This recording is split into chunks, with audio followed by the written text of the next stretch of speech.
Hello and welcome to the Chosson and Kallah Shmooze You Wish You Had But Never Got, Part 13.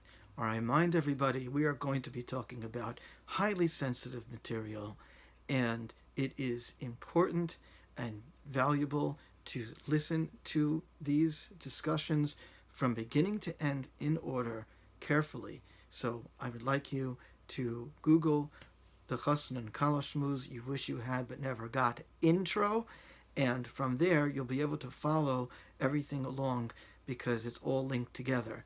To just hear one part without listening to all of it, you'll be depriving yourself of valuable information, especially as we're going to talk about sensitive matters, sexual function, sexual dysfunction, laws of modesty. It is important to have the entire context in order. These are matters that the rabbis were very reluctant to discuss openly, and the value in doing that today is quite obvious since people can get any type of information they want from the internet with very little restriction, and therefore it's important for there to be a voice of reason, of hashkafic health, of psychological health, in order to help people live as good Torah Jews with some rather confusing and challenging ideas that we have today. So also, if anybody would like, you can email me. There is a PDF of much of the material available and more. So let us continue with our discussion about sexuality. And in particular, we're going to start to unravel today, although there's a lot that we're going to need to say. We're going to start to unravel today, at least to some extent, the rather complex and contradictory directives around sexual pleasure and sexual abstention, meaning that in the words of our sages, in the words of our chachamim, we have confusing and contradictory directives. On the one hand, we have the idea that abstention is extremely important. The Gemara in Sanhedrin on Daf Kuf Zayin 107a tells us that a person has a small limb in their body, and that small limb, if you starve it, it will be satisfied. But if you satisfy it, it will be starved. And of course, they're referring to the sexual and lustful urges.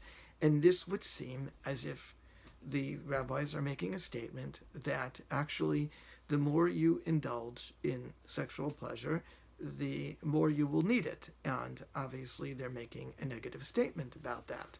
The problem and the challenge with that is that there are plenty of directives, as we started to speak about earlier, which indicate an important value to sexual pleasure and how important it is to perform that mitzvah.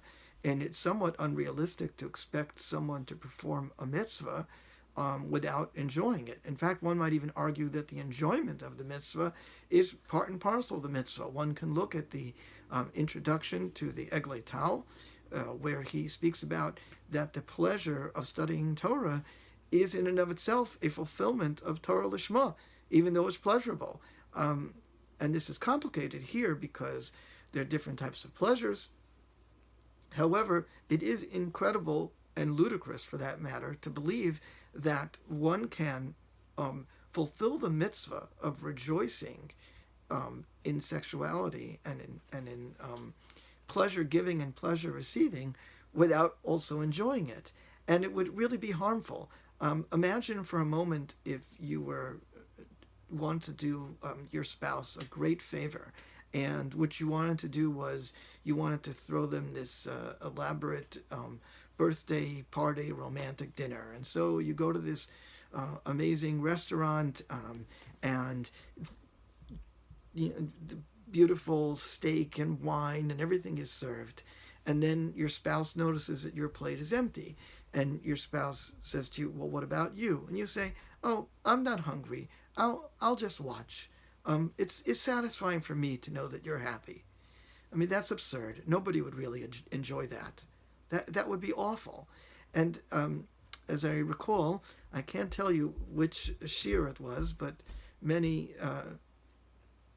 years ago, in one of Rabbi Avigdor Miller's famous tapes, he stated from his Thursday night shiurim, he stated that even Moshe Rabbeinu, when he ate a sandwich, he enjoyed eating that sandwich. He said it would be a physiological impossibility for him not to want to eat the sandwich, because part of the eating process, part of the digestion, is salivating and desiring food, and the stomach juices start churning in order to help you digest the food. He said, as I recall, if Moshe Rabbeinu did not want to eat that sandwich, it would have gone down his throat like a rock. So it's important to understand that even though we find statements in Chazal, and we will see them, and they're there for a reason, which we will try to talk about as well. Even though we're going to find statements in Chazal that seem to indicate a great deal of sexual abstention and abnegation, on the flip side, there are balancing statements that indicate the value of enjoying the experience.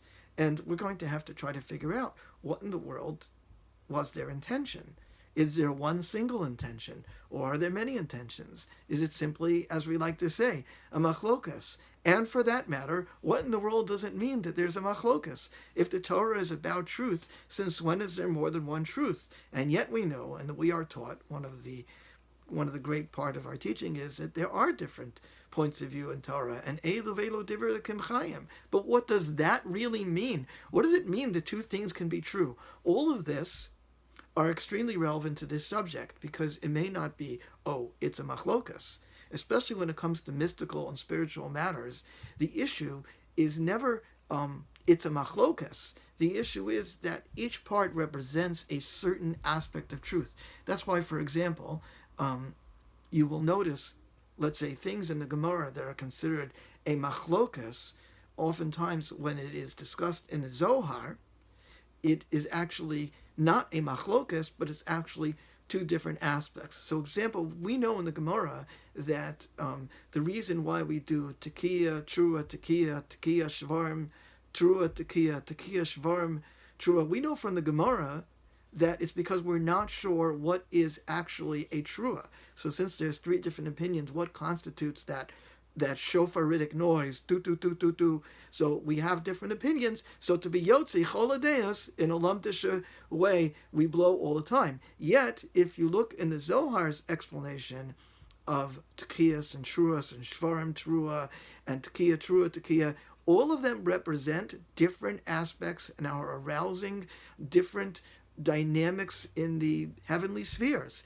And that is typical of Torah, that is multi-layered, and it's especially typical of mysticism, which is really also emotionality and spirituality, which is very valuable in terms of our understanding of the less concrete, less halachic aspects of our duties in this world. And so when the rabbis on the one hand say something like, you need to abstain, and the more you abstain, the better it will be. And then you have another statement, which is in the Gemara in Sota, Daf Mem Zayin Amud Aleph 47a. It says, Yetzer Tinuk Ve'isha La'olam.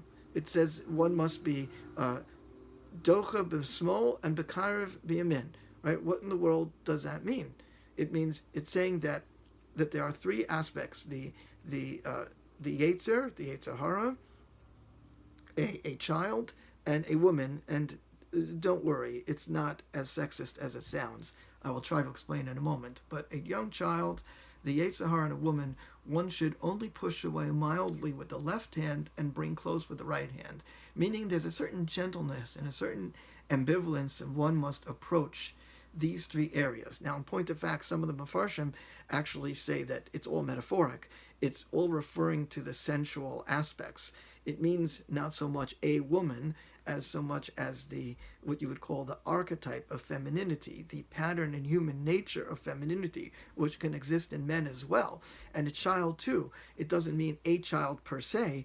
It means the representation of childlike desire and childlike innocence, and of course the actual sexual desire. Now, it's interesting to note that they're telling you that the right approach toward these aspects of self or aspects of existence, because remember, as we've been talking about, there exists within creation, throughout, up and down, from the lowest to the highest, a kind of representation of God himself, as it were, because we're made in God's image.